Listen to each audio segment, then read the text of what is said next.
The Demon King says he never imagined his life would turn out like this. The Demon King descends, complaining about having to attend school again. A massive energy beam blasts down, shaking the entire city below.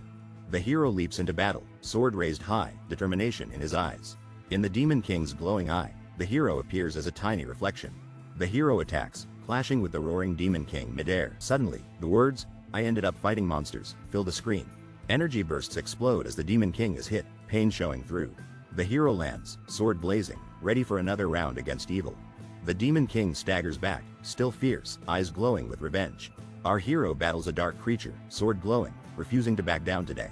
He turns, determined eyes showing confidence, ready for whatever comes next. The soldier watches his team celebrate victory, fallen enemies scattered around them. He smiles with relief, proud of his team's success and survival skills. The group stands together as friends, stronger after surviving all these tough battles. Rain pours over the city, setting a moody scene before the next intense challenge. Flames erupt inside a building, glass shattering as chaos takes over everything. Fire spreads up a royal banner, signaling that nothing here is safe anymore. One of the soldiers confronts their enemy, demanding, "Why try so hard to stop us?" Their rival stands defiant, blocks their path with a burning line, and refuses passage. This guy is the protagonist of this story, drawing his sword. Taylor McClure steps confidently through flaming halls, sword in hand, ready. Ed Roth Taylor shouts his name, preparing for an epic showdown. The two rivals lock eyes as fire blazes, tension rising instantly. Ignition magic charges up, the blonde prepares a powerful counterattack. A third-rate villain gets mentioned, raising the stakes of their fight. Taylor's eyes burn with fury as he attacks, surrounded by flames. Ed collapses to his knees, bow gripped tightly, struggling to rise. Taylor kneels on the ground, clutching his ornate sword, focused. Ed draws his flaming arrow, ready to fire back at Taylor. I was supposed to be a worthless nobody barely in the story. Suddenly, I am fighting an intense battle as flames rage all around. My hand grips a spear while chaos blurs in the background. I protect two girls huddled together as danger closes in. The girls react in shock as I leap right in front of them. Third-rate characters have their own unique, unpredictable strategies. One girl is struck by an arrow, collapsing dramatically in the light. I clash fiercely with the main swordsman, neither holding back at all. Bloodied but determined, I grit my teeth, saying I need no one's understanding. I fight in a way the main protagonist could never even imagine. In the way of the third-rate villain, everything changed forever. Chained and surrounded by chaos, a lone figure faces destruction raining down. An explosion erupts behind a maid and a determined red-haired girl walking away. A witch stands strong, surrounded by swirling lightning, eyes full of resolve.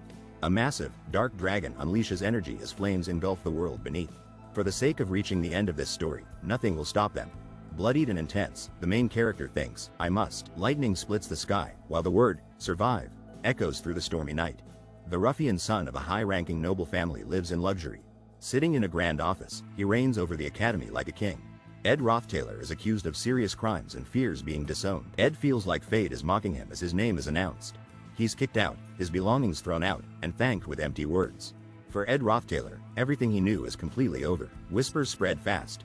People gossip about seeing Ed Roth Taylor outside alone. Students talk about Ed being disowned and kicked out for cheating. They call Ed a filthy noble and think his punishment is deserved. But honestly, this whole situation just feels so unfair to me. Because the arrogant, Ed Roth Taylor, everyone's talking about isn't really me. I'm freaking out, because I actually entered right into this game's world. This game, based in Sylvania Academy, just won Best Game of the Year. Usually, when you enter a game inside Webtoons, it's awesome. You get to possess the coolest main characters, the SSS rank rulebreakers. But me, I'm just a third-rate villain, kicked out from the very start. Ed Roth Taylor, totally disowned, looking more evil than ever before. Of course, I get stuck as Ed Roth Taylor at the worst possible time. Freaking out, Ed screams he deserves better after living simply and frugally. Even other students call Ed shameless, totally not buying his innocent act. Alone now, Ed stands by his luggage, feeling deserted and misunderstood. Ed's eye narrows with determination, ready to change his messed up fate. Ed Roth Taylor checks his stat window and realizes he's shockingly weak. Even NPC farmers have better stamina and intellect than Ed Roth Taylor. No wonder Ed's start in this world seems so rough. Ed was just a forgettable third-rate villain nobody cared about before. I can't even remember what happened to Ed later in the story. Suddenly, I remember now. That one scene burned into my brain. In the ending credits, Ed is shown begging, down on his luck. The clueless ruffian ended up on the streets. Ed is lucky he's alive. Why did I end up in Ed's body? I have zero answers, but I refuse to let that miserable ending become my story. Ed shows up with suitcases, completely determined to succeed no matter what. This place is insane. It's not just a school, it's basically a city. Ed walks into the wild northeast, an undeveloped forest near the academy. Trying to avoid the students, Ed wanders for half a day straight. That's enough time for Ed to fully realize his new situation. At this point, Ed had just been disowned by his own family. Even after being disowned, Ed is lucky he hasn't been expelled from school. This is huge, because Sylvania Academy is absolutely the best you can get. If you graduate from Sylvania, your future is totally secure and set. As long as this world stays inside the academy, Ed can use all his gamer knowledge. If I just graduate quietly, I'll live way better than before. My biggest goal is to graduate, no matter what it takes. The real problem is the enormous tuition fees looming over me. If I get a scholarship for the next semester, problem solved. But with my stats, can I even dream of that scholarship? Tuition can wait. I need to handle something urgent first. Right now, I gotta survive with food, clothing, and shelter. Let's check my suitcase for anything that could save my week. I found showy clothing, a ceremonial dagger, and an ornamental cup. I've got enough clothes, but what about food and shelter now? This guy lost his place, his food, and even got kicked from the dorm. He realizes he's stuck surviving in the woods for now. At least there's a stream nearby, so he won't die of thirst. 10 days left until school starts, and the countdown begins. Determined, he decides to prepare himself for his big school comeback. He shouts, "Windblade," over and over, practicing magic in the forest. Thankfully, this magic lets him chop through tree trunks for survival. But after just 15 logs, he's totally wiped out and hungrier. Using magic turns out not to be as helpful as expected. His stomach growls, wishing for food, and wonders if magic always does this. I am starving. So hungry I can't even focus on anything else right now. Suddenly, I remembered something my grandfather used to say to me. He told me when he was a kid, he'd eat tree bark just to survive. Desperate, I light a fire and decide anything edible will do for now. If you don't look closely, this bark almost looks like chicken breast. I brace myself and take a huge bite of the bark. I pretend it tastes great, chewing and trying to stay positive through hunger. By day 3, I carve a tally line into the wood, counting survival days. I hate you, Grandpa, I groan, clutching more sticks, feeling sick and exhausted. Conclusion. Wood is definitely for building houses, not for eating, ever again. First step, I have to raise the frame that supports the wood. I've only got 2 hands, but there are 4 wooden supports. The supports collapse and I crash to the ground underneath them. I'm pinned down, struggling, but not giving up on this build. Tying the frame together, I'm locked in, not letting it fall again. Finally, the shelter's frame stands, but there's still a ton left. I can't sleep on bare ground, so I use my clothes as bedding. The tough night arrives, but I'm determined to get through it. Day breaks, sun shining, and I get right back to building. My shelter is done. That was insane, but totally worth the effort. Ed wakes up confused, sweat dripping as something strange happens to him. Suddenly, a banner appears. He's successfully crafted a basic wood shelter. Ed checks his new life skills: novice craftsman, but no specialty yet. Sitting down, Ed realizes the crafting system is really part of his new world. Narrator explains Ed's skill, way better with hands than with any magic. Ed's stomach growls loudly, reminding him he desperately needs food soon. He admits, I need that handiness, craving those survival skills right now. Another banner pops up. Ed's creation is complete, unlocking even more skills. He's crafted a simple harpoon, perfect for hunting but not super sharp. Ed shouts determined, hoisting the harpoon, let's get something proper to eat. 2 days with no food, just pure exhaustion and heavy work non-stop. This guy shouldn't be able to stand, but pure desperation keeps him going. All he can think about right now is eating some meat. He spots 2 fish in the water and knows what's next. With one final boost, he yells, ignition, and starts a massive fire. The 2 fish are now grilling perfectly over a blazing fire. There's still a week left before school starts for this survivor. If he can hold out until then, he'll crush school life, no problem. Suddenly, somebody with long hair calls out, "You?" in total shock. He's so caught up surviving, he completely forgot something super important. Ed Rothtaylor and the main girl are introduced in the academy. Ed can't believe he ran into her in this place. Ed is confronted, accused of showing no remorse for his actions. A powerful academy figure demands Ed disappear from the school. Princess Sylvania shows up and questions why Ed hasn't left yet. She's revealed as the one who kicked Ed Rothtaylor from the dorms. Ed Rothtaylor is a villain who appears right when the game begins. As a noble, Ed harasses the main character's friend, but is punished. Ed, still vengeful, sabotages the main character's entrance exam. Ed is quickly caught by a mysterious girl taking the same exam. Meet Fiona Elias Clole, the 3rd princess of the Clole Empire. She activates her special ability called Insight, revealing lies and conspiracies instantly.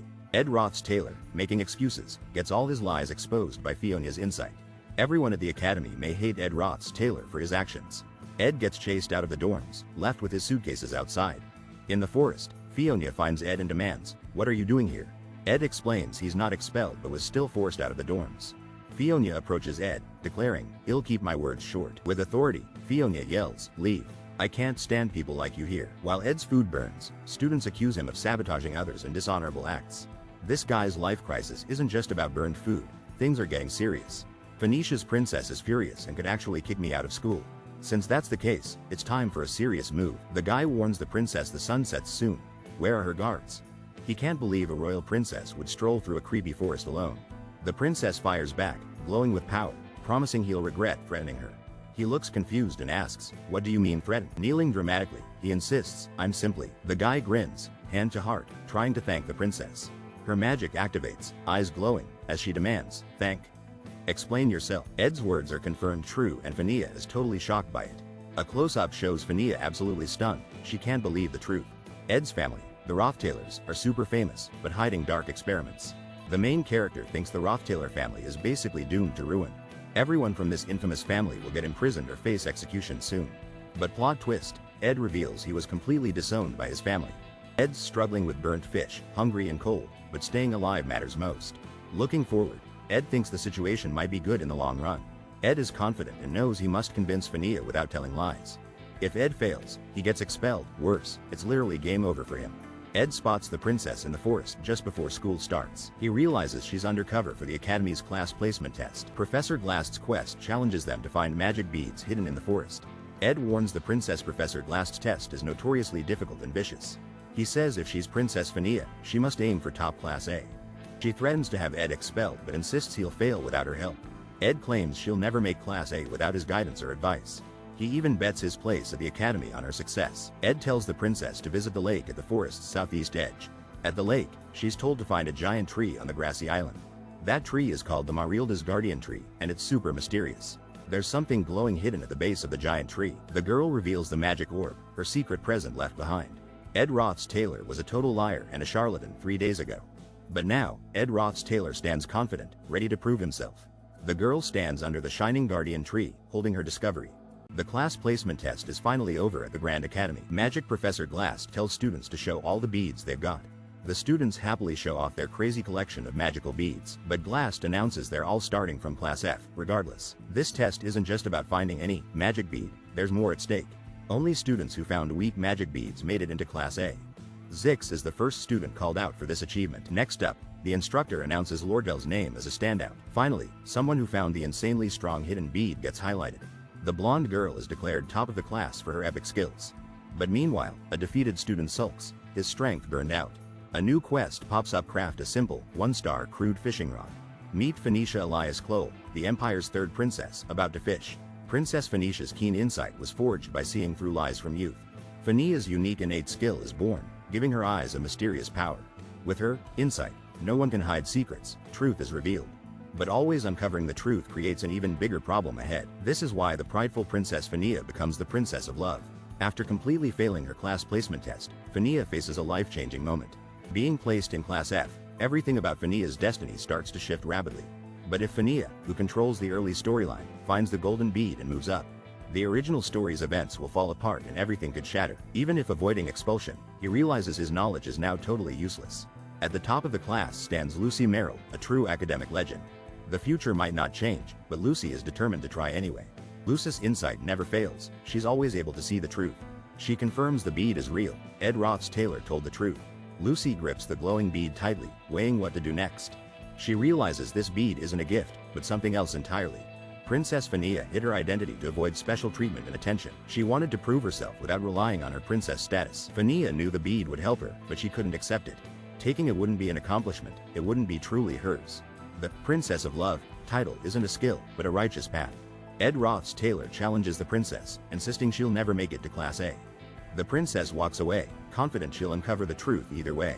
She's determined to pass the test and prove Ed wrong. Ed wasn't lying. The princess ultimately couldn't enter Class A. Frustrated, the princess vows to keep a close watch on Ed Roth's-Taylor.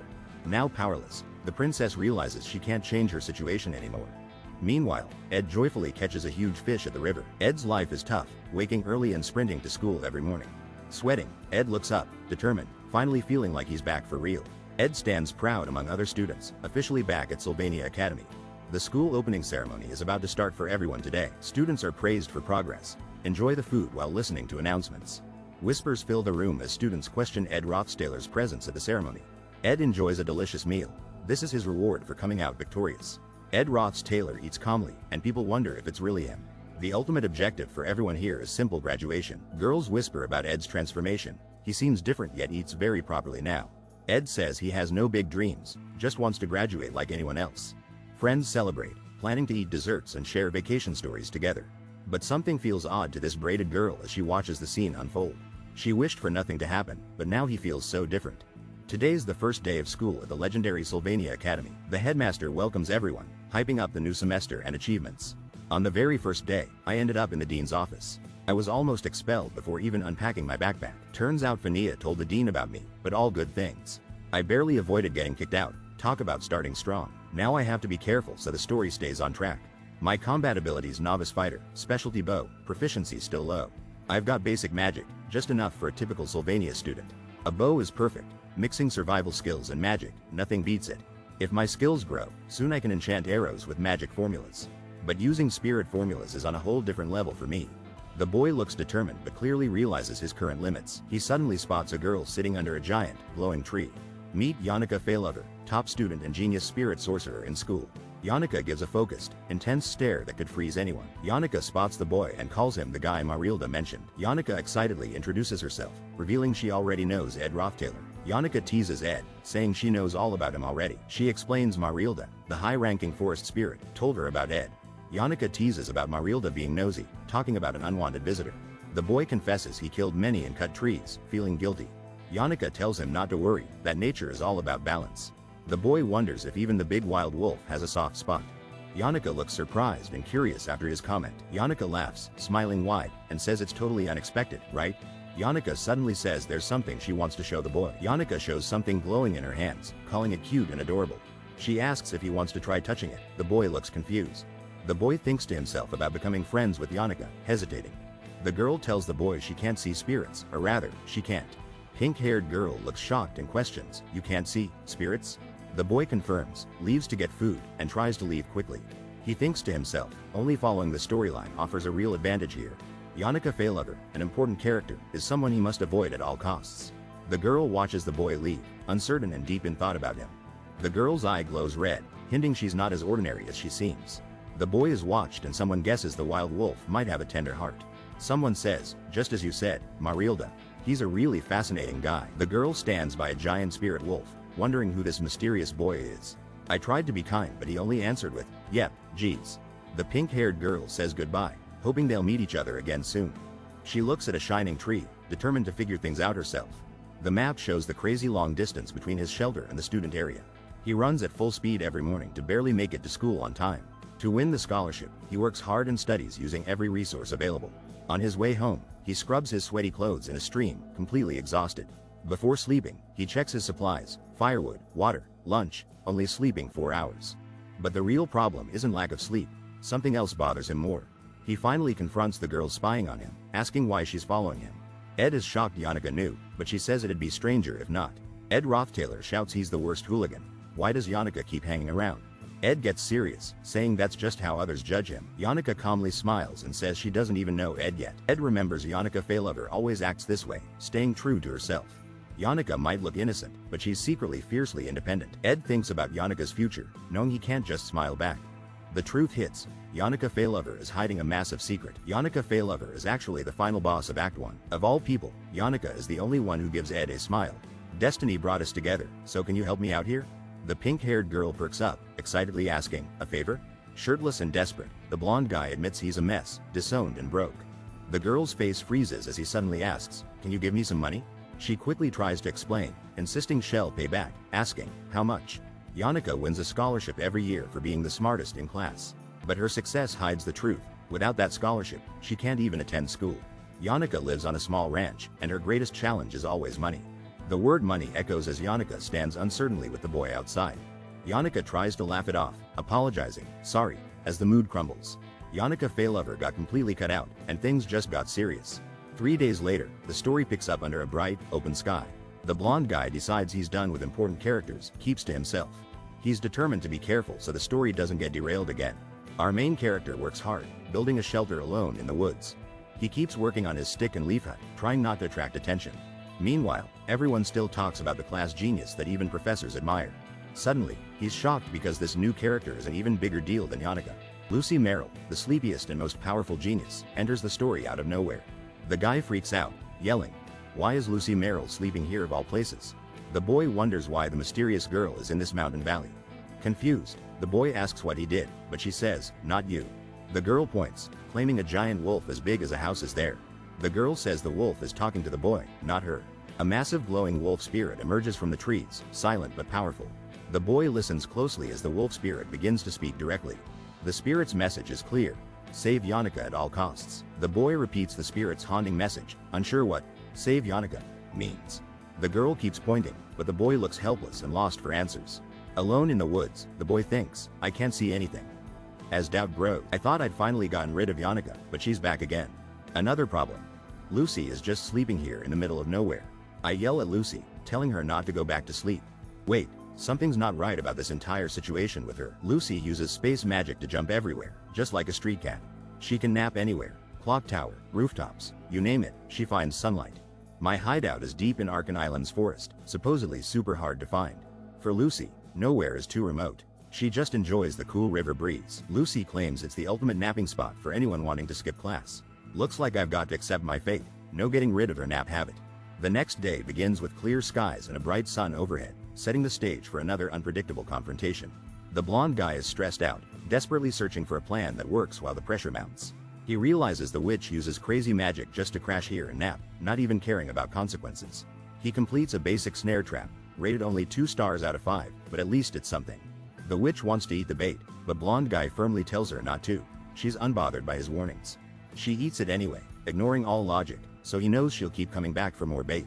He dives into his memory, searching every strategy post for a way to beat Lucy, but nothing helps.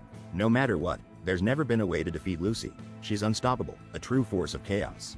Suddenly, Lucy remembers something important while happily chewing on more jerky, her eyes lighting up with realization. Lucy tells the blonde guy that the Aphilis Hall maids are currently looking for him, leaving him speechless with shock. Time skips forward as something big is about to go down. The witch girl Lucy dashes away, saying she remembered something urgent. Lucy blasts incredible magic, and the guy admits there's no strategy here. He remembers a secret line in the setup guide everyone ignores completely.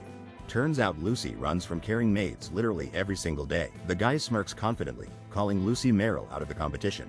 Lucy was only at the camp for 2 days before things got wild. He quickly realizes how wrong and complacent his earlier thoughts were. Suddenly, a quest is announced: joint combat training begins for everyone. The crowd goes wild as the arena lights up, ready for an epic showdown. Joint combat training is a mock one-on-one exercise with fake weapons for safety. Magic students use basic elemental spells. Alchemy students avoid strong potions or formulas. Grades are mixed and matchups are randomized into epic one-on-one battles. Every major character takes this class, making it the center of school action.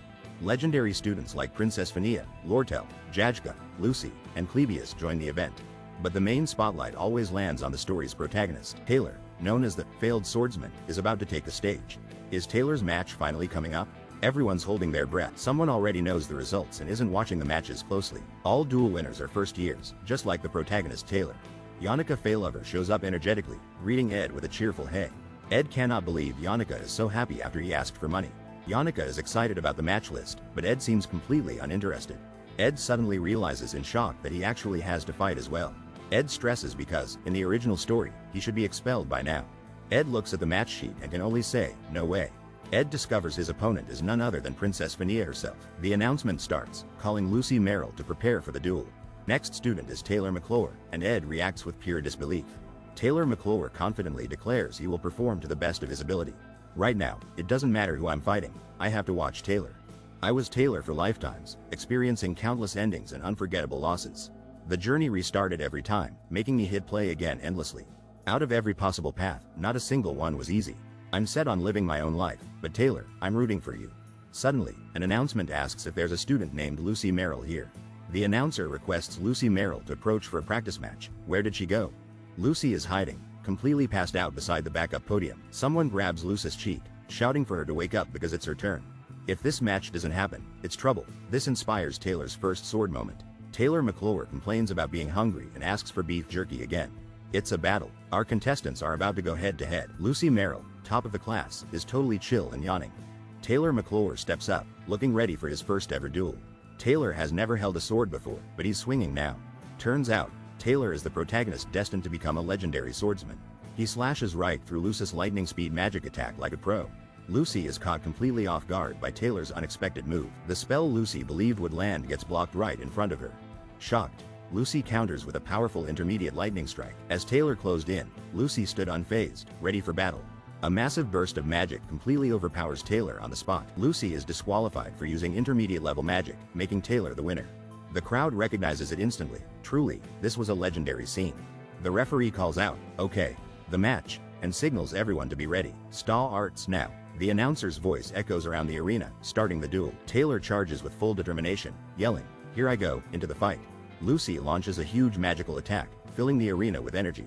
Taylor is knocked through the wall, but somehow he's still standing strong. Spectators are left totally speechless, not believing what they just witnessed. This witch-looking girl just yawns in the middle of a magic duel. The crowd's shocked. Taylor got wrecked by the top mage in seconds. Taylor McClure's always lost, known as a failing country bumpkin. No matter what, Taylor never got a single good grade. Ever. He's a complete failure. Nobody even bothers to recognize his existence. But as everyone counted him out, Taylor clenched his sword tighter. While they pitied him, Taylor knelt battered, dripping with sweat and pain. But even surrounded by despair, Taylor's spirit refused to break. Taylor blazes with fiery determination. He's not done fighting just yet. Someone cheers him on. Taylor's got absolute belief backing him up now.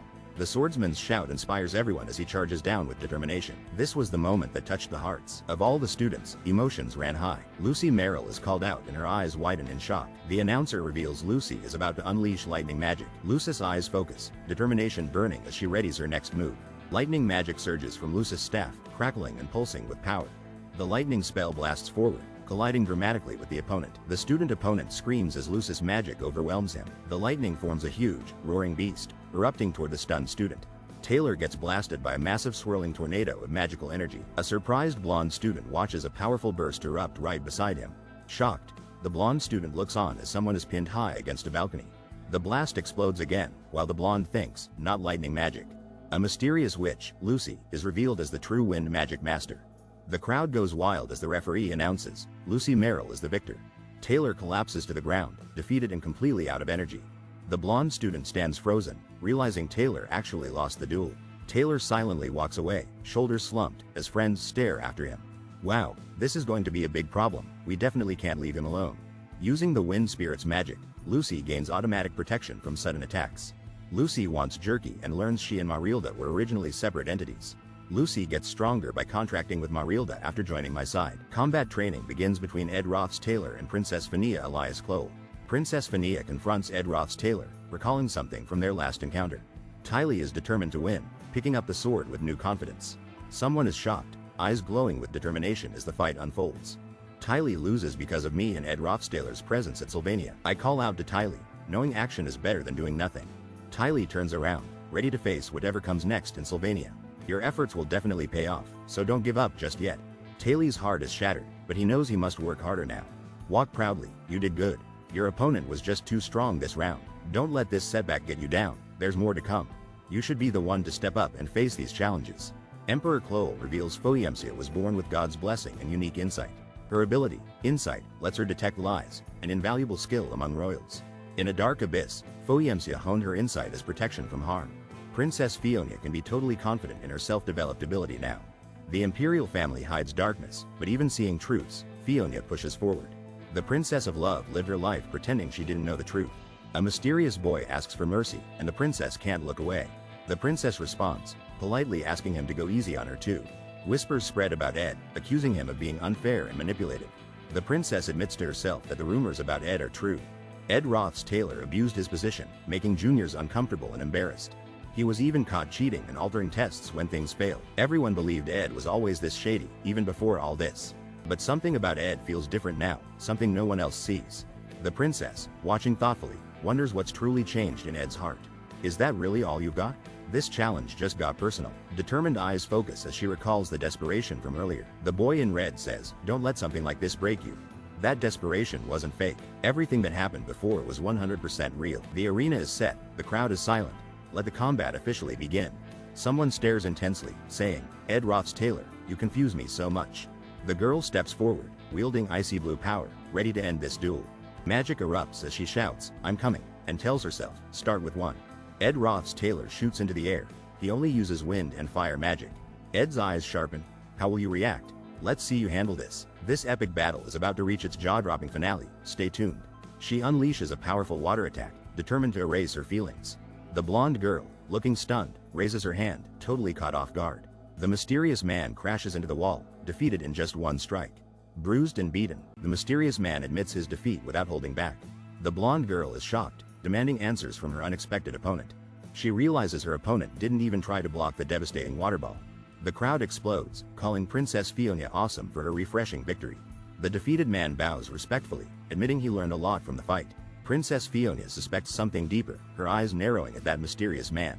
Ed Roth's Taylor realizes he never made eye contact during the duel. Princess Fiona wins, but Ed questions if he cared about the fight.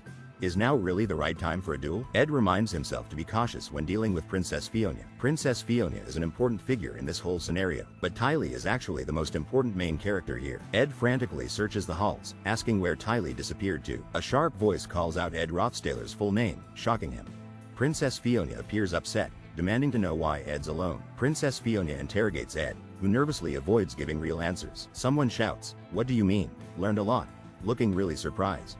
The blonde girl yells, frustrated that winning was never even the real goal. She's overwhelmed by schemers at school and a grumpy professor stressing her out. The blonde girl loses it, screaming about constant lessons on how to act royal. The nervous guy wonders why she's got so much frustration pent up inside. He gently reaches out to her shoulder and calls her, "Princess." He tells the princess, "Take a deep breath and please calm down." We see a sunny room as he says, "Breathe in and breathe out." The tension fades as sunlight quietly fills the elegant royal hall. The princess hides her face, while he softly asks, "What happened just now?" The blonde girl asks to forget everything, embarrassed and hiding her face. The boy overthinks, wishing he could just ask directly instead. She asks if she can leave. The boy admits his habit. The girl explains her behavior, blaming palace life, while the boy begs to go. Determined, the girl decides to be blunt and ask directly. She accuses him of cutting ties with family over their dark secrets. The girl claims he bullied Tylee just to get kicked out. The boy says her deduction is sharp, but mostly wrong about his reasons. He denies everything, telling her it's too early for her to know the truth. The girl, now furious, demands to know why he helped Tylee if he disliked him. The guy admits he just wanted to make fun of someone. Awkward honesty moment. Insight means you can see straight through the lies, like a truth detector. Blonde girl calls out the boy's fake excuse, demanding honesty face to face immediately. The boy claims he's honest, but his nose grows. The system says, "Lie." The girl screams in frustration while the truth meter flashes, "Lie," again and again. The angry girl insists it's the truth, nearly bursting into flames out of frustration. The guy realizes his only hope is sticking to the original plan now. She cools off, admitting she can't prove anything without evidence right now. Close-up shows a serious face saying, "You can go," finally letting him leave. She points at the door, noticing he wanted out from the very beginning. The main character thanks someone and steps into a light-filled hallway. He notes it's the first time Fiona revealed this personal side. Fiona, tangled in drama and people, gives the main character a serious headache. He wonders if his presence as a newcomer is shifting the story scenario. Fiona reflects, thinking her burdens are nothing compared to the princess's. He encourages Fiona to take it easy and stop overthinking politics. He assures her that Sylvania Academy isn't as strict as the palace. For the very first time, something changes in this whole experience. At Sylvania Academy, Fiona always tried exposing everyone else's lies, but now, for the first time, someone sees through Fiona instead. "I'm racing against time because if Tylee gives up, my life changes. If Tylee quits now, the entire world could be destroyed forever. I spot Tylee sitting with a sword while someone urgently calls her name. Panic hits me. What should I say to stop all this chaos? Suddenly, someone shouts, 'Don't come any closer,' warning me to stay back. Ayla leaps between us, arms wide, protecting Tylee from any threat. Ayla Triss declares, 'Don't bother Tylee anymore.' Ed Roth's Taylor. Ayla shouts, 'Taylor's already having a hard time without you.' Ayla steps up and tells someone, 'You don't need to harass him anymore.' A mysterious figure clenches a fist, questioning, 'You're still in the school, huh?' Shock hits as Taylor realizes he revived. Ed Rothaler returns, showing fierce spirit, undeterred by any opponent. The narrator sees the willpower burning intensely in Taylor's eyes. While the duel starts, Ayla, Taylor's childhood friend, rushes off without hesitation. She ran out the door right away, never looking back once. Ayla sits beside Taylor, encouraging him, 'You can do it. Don't be discouraged by this, Taylor.' Taylor asks Ayla why she's there. Narrator says Ayla helps him rise every time. Taylor stands nervous, sweat running down his cheek, ready for confrontation. From the distance, someone says, 'You're great with the blade. What are you scheming?' The black-haired guy admits he's been through tough times with Taylor, supporting him always. Taylor, turning away, tries to deny any hidden motives but is urged to be honest. Taylor confesses he relied on the protagonist to save the world, just surviving himself. Taylor looks determined, realizing things have changed for him at this moment. Smiling slightly, Taylor admits he's relieved, but not for expected reasons. The real reason? Taylor is just glad his longtime friend Taylor is okay. Taylor walks away in sunlight, while two others watch, feeling satisfied with that alone. The two bystanders, unimpressed, wonder why Taylor's acting so cool, unable to avoid it. The blonde guy stands determinedly before a large wooden door, ready for action. He turns, glancing back with serious eyes as tension fills the air. Suddenly, a fiery explosion lights up the sky, and he asks, "Is it that time already?" A massive flaming beast emerges, originally meant to be seen from the Nail building. Someone casts a powerful magic circle, blue energy crackling around their hand. A red-haired girl unleashes an icy torrent straight at the raging fire creature.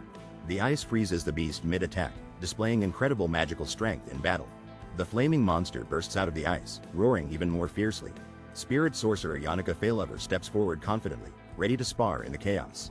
Taylor and Isla watch in shock, realizing this moment is different from before. Taylor's warned to stay alert, serious challenges are heading his way next. The epic Act 1 final boss arrives in a blaze of magic fire. A massive, fiery dragon unleashes destruction. Nobody is safe right now. Meet Yannicka Failover. She's the powerful, intimidating boss everyone fears most.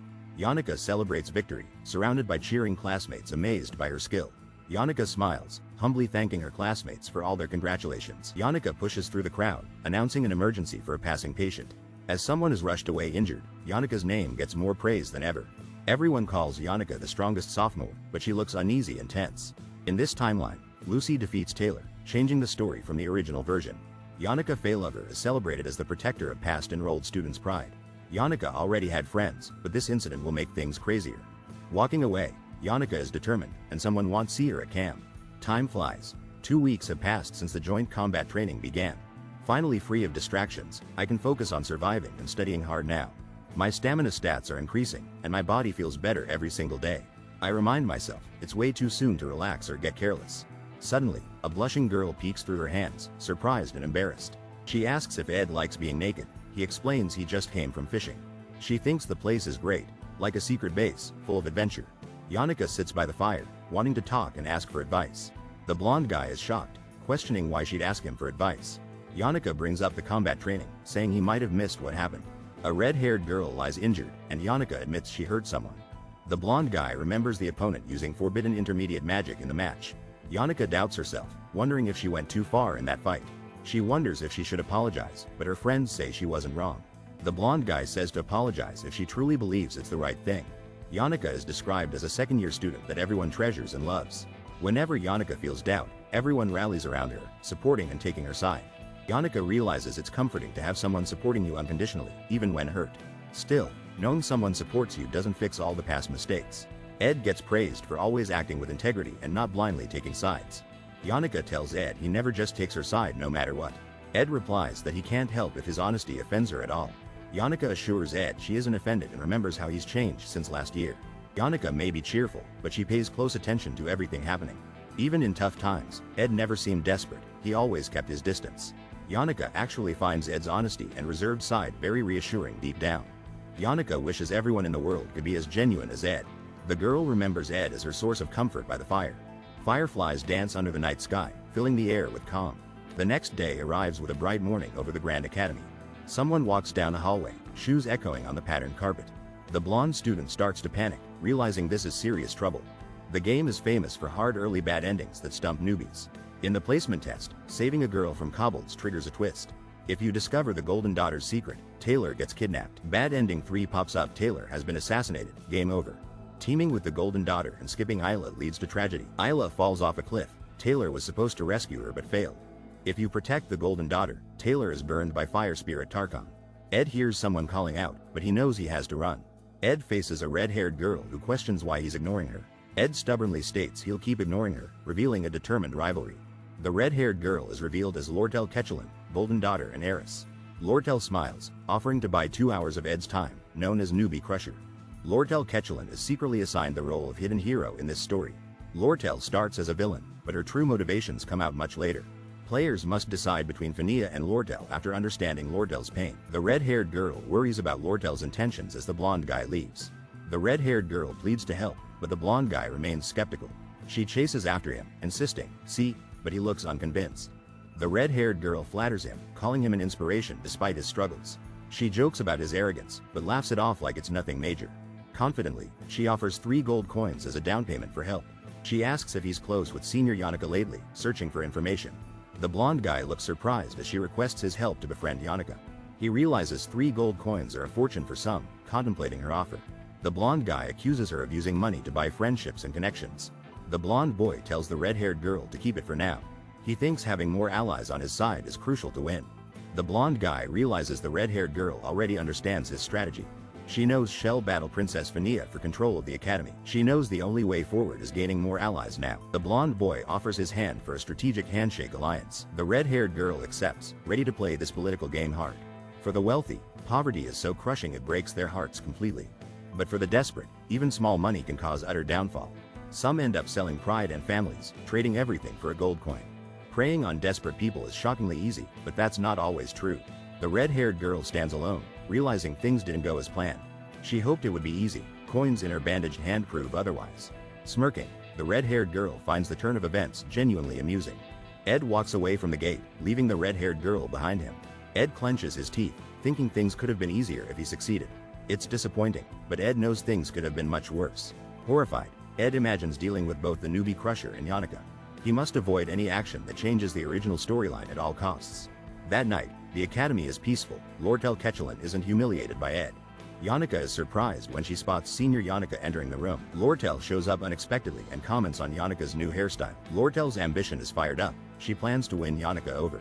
Lortel reminds Yanaka about the trouble she caused with forbidden magic. Yanaka apologizes for the past and saw Lortel as a top student.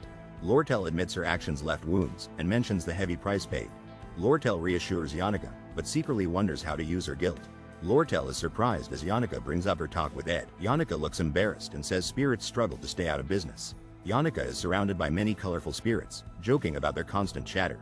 The man in red confides he hears everything near the northern forest. The red-haired girl realizes the shocking truth and gets super nervous. She asks for help befriending Senior Yanaka, offering gold coins. The girl in white says sincerity can't actually be bought with money. The blonde guy steps in, saying, "To me," with a confident gesture.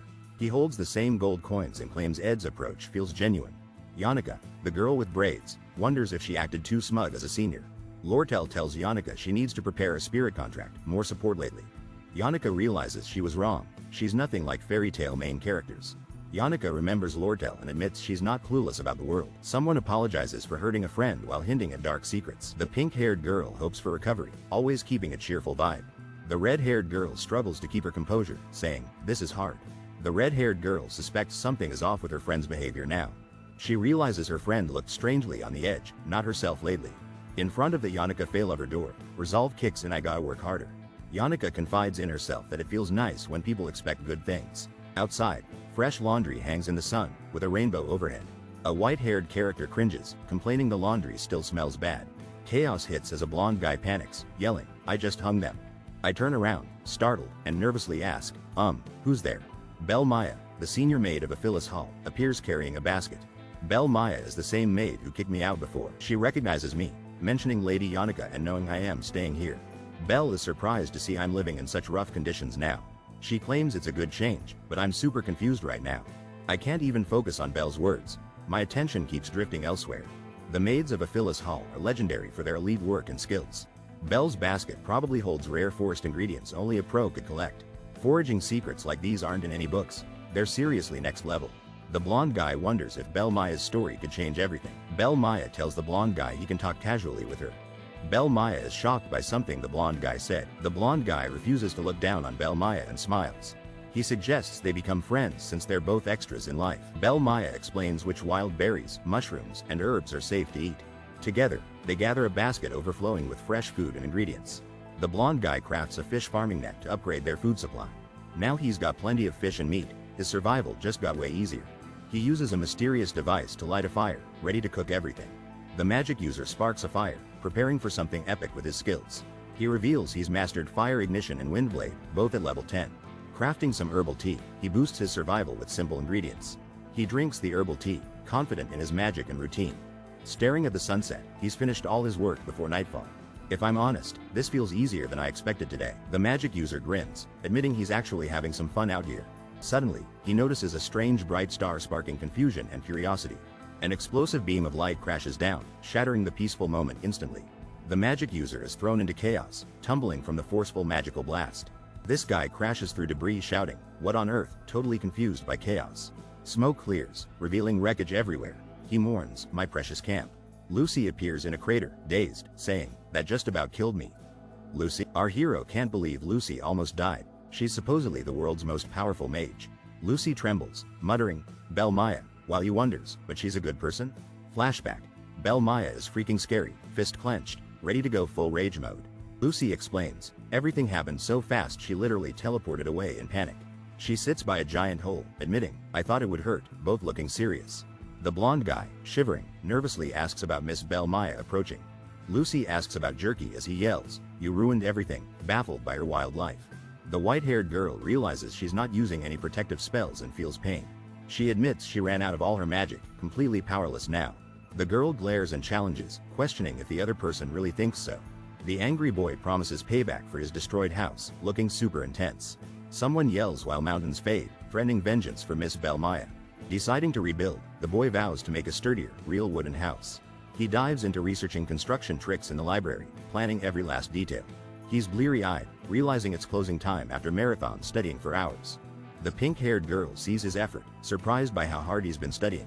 She introduces herself as Elka Islan, inspired to study magic even harder. The pink-haired girl stares, begging with her eyes to know his name. The blonde guy answers her silent plea and says, "Ed." Ed Rothtaylor reveals his full name, totally shocking the pink-haired girl. Ed's inner thoughts reveal his reputation just won't disappear, no matter what. He hears, "You're extremely different from what the rumors say, you know." She's amazed he finished more than 6 advanced books right there in the library. She realizes people just call Ed arrogant without really knowing who he is. The pink-haired girl laughs and says, "Rumors really can't be trusted after all." Ed, looking determined, says he knows someone just as sincere as his senior. Standing in the library, the girl promises to cheer him on, and Ed thanks her. Pink-haired girl waves goodbye, wishing a safe trip as a boy leaves. The boy's eyes widen in shock, thinking, "What is this?" Both students jump aside as something shakes the library dramatically. The pink-haired girl turns around, looking surprised and tense. Books fly off the shelves as the pink-haired girl ducks for cover. A giant, glowing purple magic circle erupts above, sending energy everywhere. Monsters attack as students gather at the camp, thanks to Taylor's efforts. A girl explains it's a spirit magic disaster she read about before. The magic rune is for summoning the highest-ranked darkness spirit, Laskin. The white-haired girl warns, only one person could summon so many spirits. It's highly likely our enemy is someone we all know closely, the berserk top student Yannicka Failover, possessed by the spirit of darkness. The student group stands stunned, realizing just how serious things have gotten. Someone declares this isn't the time for regrets, they must act fast now. Taylor McCroy tells everyone that more casualties will happen unless they move quickly. Captain Claire and Alvia Aniston discuss solving this crisis from the inside themselves. A student suggests teamwork, believing they can even defeat a high-rank spirit. Nervous and shaking, Kebus Nordendale refuses to join the plan to fight. Sinister spirits appear as someone questions taking down Yannicka in the building. A dark energy surges and someone warns that this isn't the whole thread yet. 2 insane high-rank spirits, including Velocipher, are inside, and it's chaos. This dude totally freaks out, yelling that going in is suicide. The red-haired girl can't believe anyone could summon so many spirits alone. The girl in white explains most of the power is Velocipher's, not Yannicka's. Spirits of darkness are spirit sorcerers' worst enemies, way too powerful. A demon controls a sorcerer like a puppet, making them easy prey. No one knows how Yannicka, the spirit prodigy, commands Velocipher's power. Someone cuts in, saying that's not what matters right now. The guy in red says they need to decide what to do next, fast. Now everyone turns to Princess Fania for her command. All eyes on her. The princess stands at the center while everyone waits anxiously for her decision.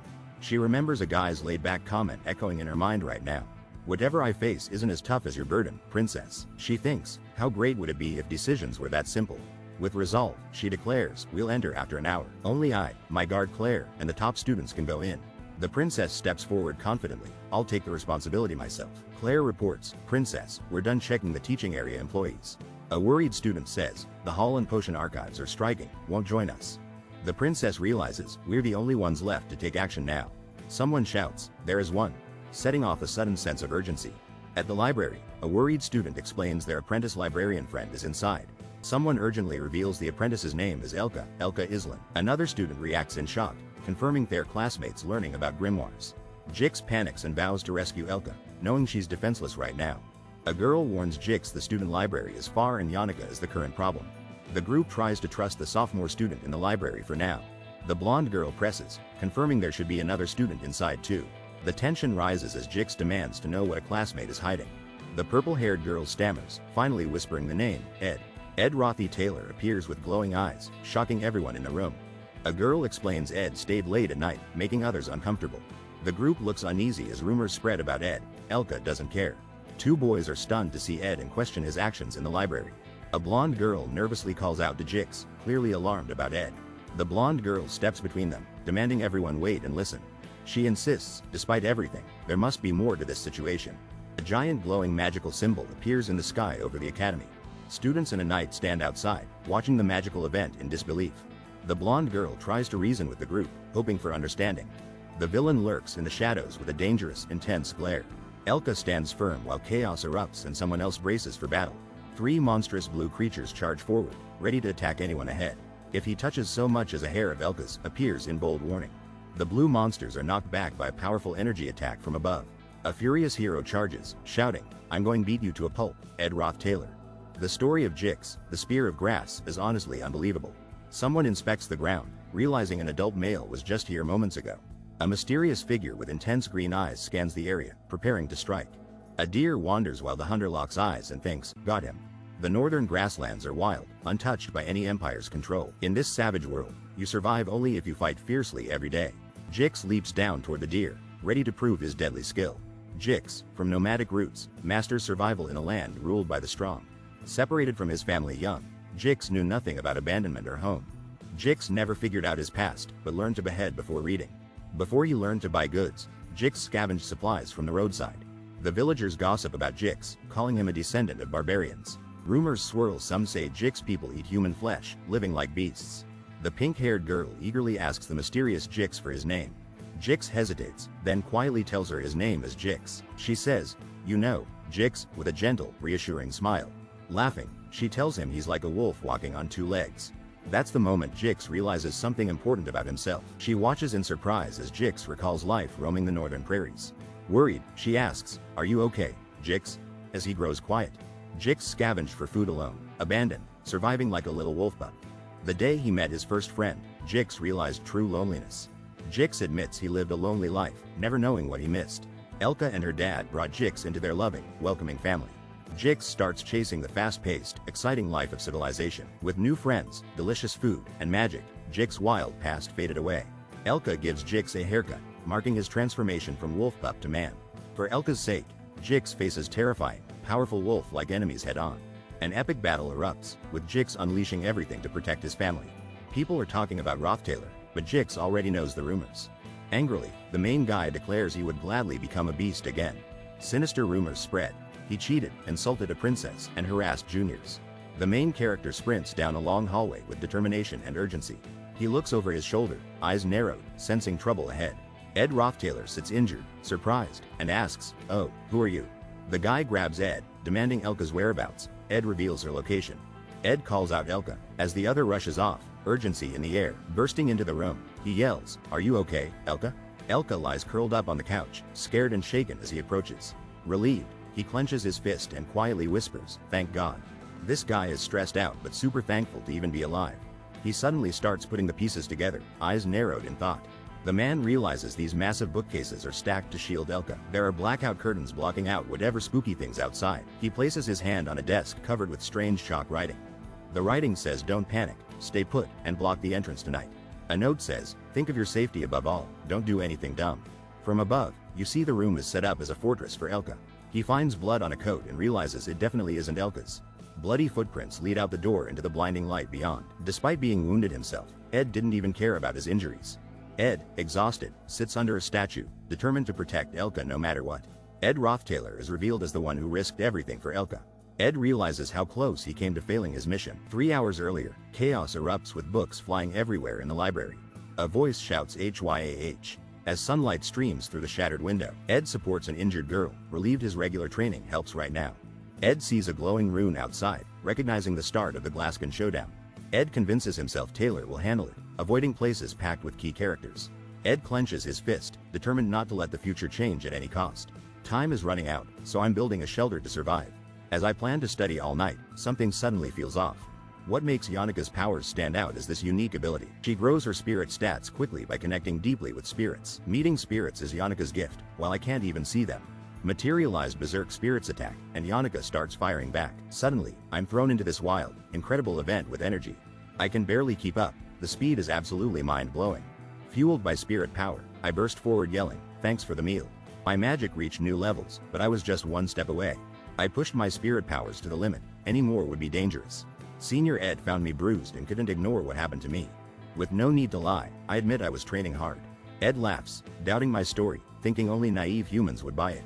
He says he finally understands what kind of human I am. So that's the kind of person I've always been, huh? I look at Ed and honestly tell him, I truly owe you a big one. Senior Ed, thanks for saving me. Ed promises to repay this debt somehow, no matter what it takes. I realize Elka is Jix's lover. I'd totally forgotten her in the story. This is Taylor's friend, loyal and crucial to the storyline's outcome. Taylor's friend realizes the urgency and knows someone just rushed over. The blonde guy tells Taylor's friend to check Elka's safety and leave. The injured duo discuss Taylor, believing things will work out if he's helped. Taylor's friend questions why people think so highly of Taylor's abilities. It's not admiration, but only Taylor's skill can harm the fire spirit. Taylor must use his element slash to defeat the powerful enemy tonight. Taylor's friend thanks for the advice, knows he must move fast now. Advice given. Taylor's friend walks away, hoping the story goes as planned.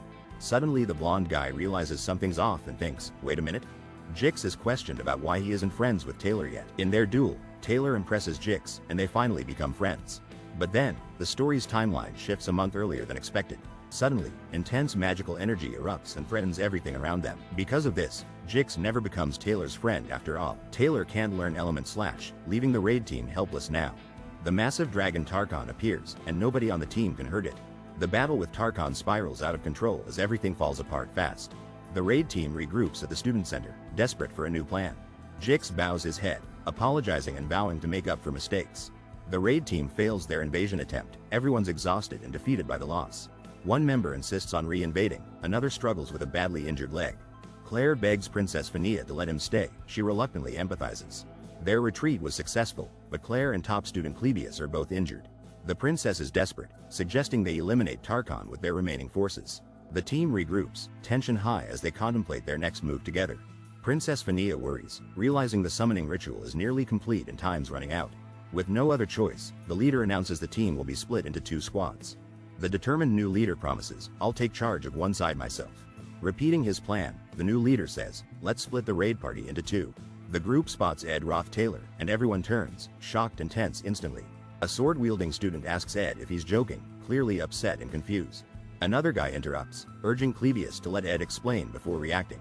Ed lays out the plan. Defeat Yanika's fire spirit Tarkon and the Losfer. The blue beast Tarkon is unstoppable, Ed says, so they must outsmart it. Ed splits the group, one lures Tarkon, the other subdues Yanika directly. A red-haired girl refuses. This Tarkon is way tougher than any combat practice. She worries if the lure fails, they'll face both monsters at the same time. Ed tells Lordell they must risk everything. The real goal is defeating Yanika. The main issue now, who's brave enough to join the luring team. The red-haired girl questions if they're just picking people who want to die. Someone hesitantly raises their hand, starting to volunteer for a dangerous task. The black-haired boy insists hell do it, but gets told to get back. Blonde guy steps up, says he's fastest and should be the one instead. Blonde guy clarifies they're not sacrificing anyone, and splitting teams isn't necessary. He chooses Clebius and Lordell to lure Tarkon, causing panic in the group. The group freaks out about partnering with Ed as the clock is ticking down. Ed listens and calmly says he sees nothing wrong with the plan. The white-haired girl sighs, frustrated because she doesn't understand Ed's intentions. She orders everyone as Princess Fania Elias Kloll of the Kloll Empire. We're splitting the raid party into 2 insane groups for this mission. Taylor, Jix, Elvira, Isla, and I will be subduing Yanika together. Clebius, Lordell, and Ed Roth Taylor will lure Yanika away from danger. I'll keep this short since time's running out. Don't die out there. At any cost, everyone charges forward, ready to risk it all. The team enters Nail Hall corridor and spots a suspicious blue spirit ahead. Ed is asked how they'll stall a fire lizard and says, follow my lead. Ed assures the squad, if things go according to plan, we'll definitely win. Lordell cheers Clebius on, reminding us he's the top combat freshman. Ed is bursting with confidence, believing Clebius can pull off the impossible. The blonde boy wonders if his rival actually has a chance to win.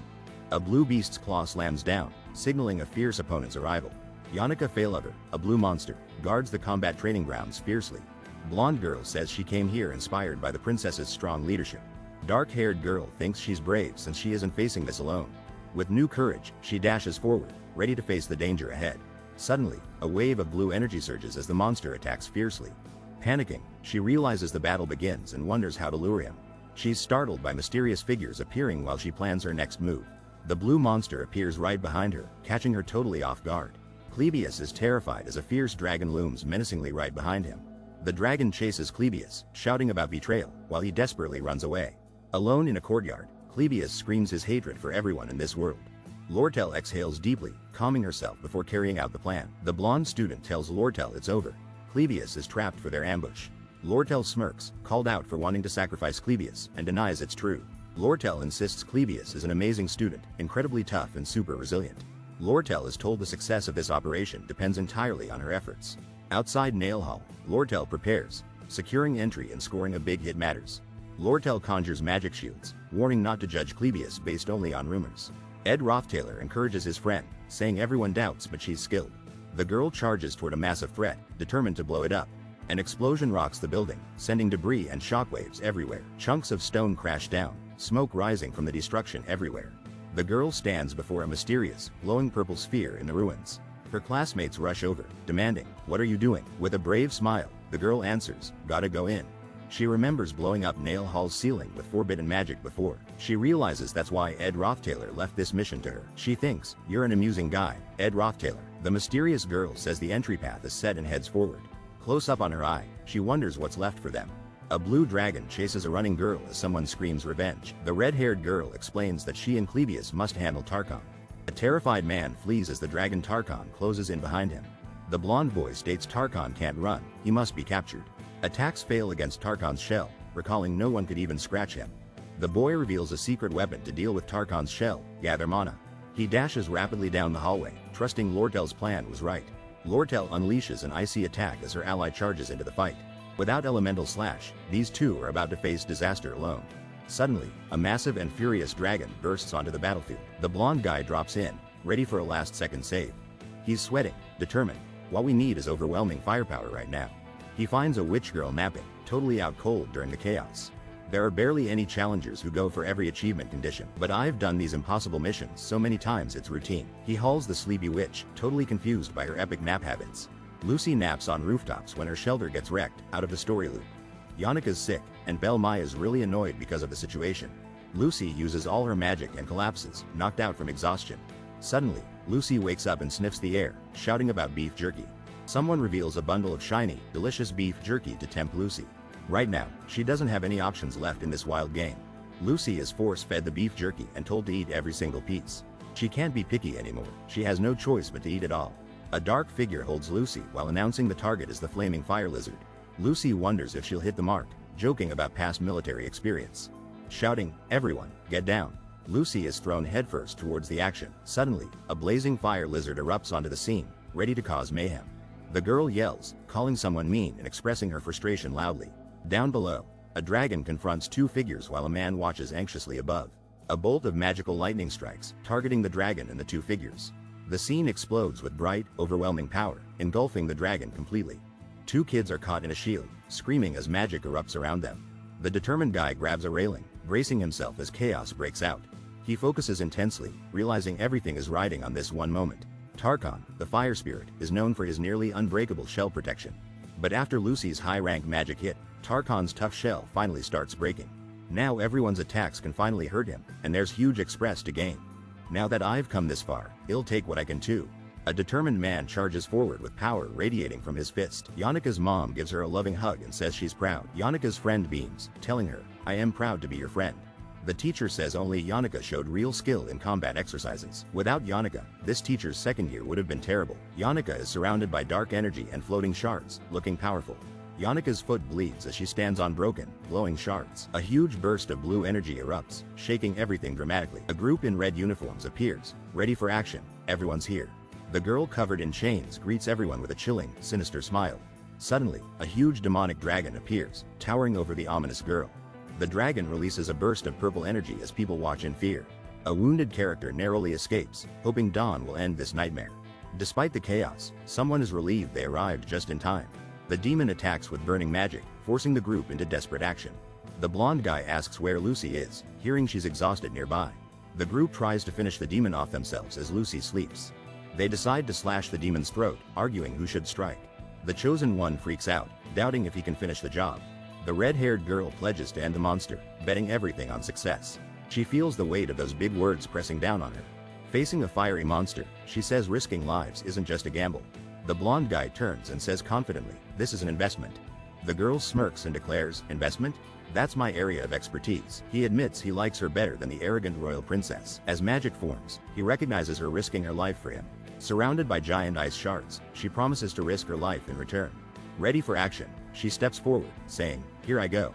Another fighter collapses, unable to continue, leaving the monster looming large. A monstrous beast and I are facing off, both reaching our limits. The beast towers over me, energy exploding and filling the entire sky. I get why Clebius is terrified. This monster is seriously scary right now. Suddenly, Clebius is falling, the beast's huge hand reaching to grab him. I am injured, determined, energy in my hand. Need to get closer, can't stop. My eye is locked on the enemy, full of rage and determination. A new fighter appears in red. Someone screams, "What the hell is that?" I realize that's Glaskin's right-hand man. Everything is going as planned. But this could draw everyone's attention. The timing couldn't be worse. Before I know it, the beast unleashes a crazier attack right at me. A massive magical clash erupts as energy blasts fill the battlefield. But even in the midst of such a major upheaval, the red-haired girl commands confidently, "Now, ready to make her move." Lortel doesn't make any mistakes. She's always in control. A dark and powerful creature charges up with intense purple power. The green-haired boy jumps in, saying, "The same goes for me as well." He powers up, determined, casting a powerful spell with full confidence. He yells he's cast this spell hundreds and thousands of times before. Unleashing a windblade attack, he aims straight at the monster. The high-rank fire spirit Tarkon disintegrates. Victory belongs to our heroes. Taylor's spirit magic skills level up a ton, unlocking crazy power-ups fast. A spirit contract slot unlocks, setting the stage for a huge move. Now Taylor can finally make a contract with a powerful spirit ally. Taylor, battle-worn but determined, prepares for the next explosive showdown. Suddenly, a massive fiery figure appears above the academy, aiming right at Taylor. The burning entity unleashes an overwhelming blast, filling the sky with energy. Crimson claws and energy lines intensify, threatening to crush everything below. Taylor bursts through falling rubble, riding a shockwave straight at the monster. The white-haired protagonist stands triumphant, showing the kind of hero he is. Lightning crackles across the sky as the final impact shakes the battlefield. Taylor and the group watch the pink blast fade, realizing it's finally over. At sunrise, the city glows as a new day begins for our heroes. Someone reflects, saying most people who brag about risking their lives are cowards. 4 exhausted students rest under a tree, survivors of something intense and dangerous. Red-haired girl teases the blonde guy, saying he's not sentimental after surviving together. She stands confidently, smiles and introduces herself as Lortel Ketchland to the group. The blonde guy politely responds, "Hello," as she reaches out, starting something new. He holds mysterious coins, surprised, and realizes, "I won this time." Lortel grins, saying, "You owe me a favor." "What now, senior?" She waves, "See you again, senior," while he wonders if she'll stay in touch. The blonde guy looks off thoughtfully, clearly wary of what's coming next. Someone storms onto the scene saying, "I am resenting you right now." Taylor appears serious, his swordsman form looking exactly like the game. A blonde character faces Taylor and says, "Despite all that," Taylor bows, thanking him. A debt is still a debt. "So thank you," Clebius yells. "Taylor, you don't need to show respect to someone like him." Group tells Clebius to quiet down, unimpressed by his complaints about Taylor. Blonde girl praises Ed Roth Taylor and offers a student council recommendation. The blonde guy says Lucy was key. Taylor slayed monsters, focus on their efforts. Red-haired girl teases, "You're tossing credit away, are you embarrassed?" A black-haired boy insists, he's a senior, Elvira, show him some respect. I've kept my distance from the main cast to protect the storyline. Seeing them all together now, I feel warm and fuzzy inside. I've watched them face challenges and solve their problems over and over. Taylor grows stronger with every trial. Isla's strength grows right with him. Fania accepts her destiny as a monarch, slowly becoming an adult. Jix is finding his place in civilization, charting his own unique path. Clebius gains confidence in himself, and Elvira learns life isn't all fun. Lortel, surrounded by gold, quietly questions her choices and life direction. Because I knew, each of them was meant for greatness. All of them are main characters, each aiming for that trophy called success. I turned away from something important, but I couldn't ignore it forever.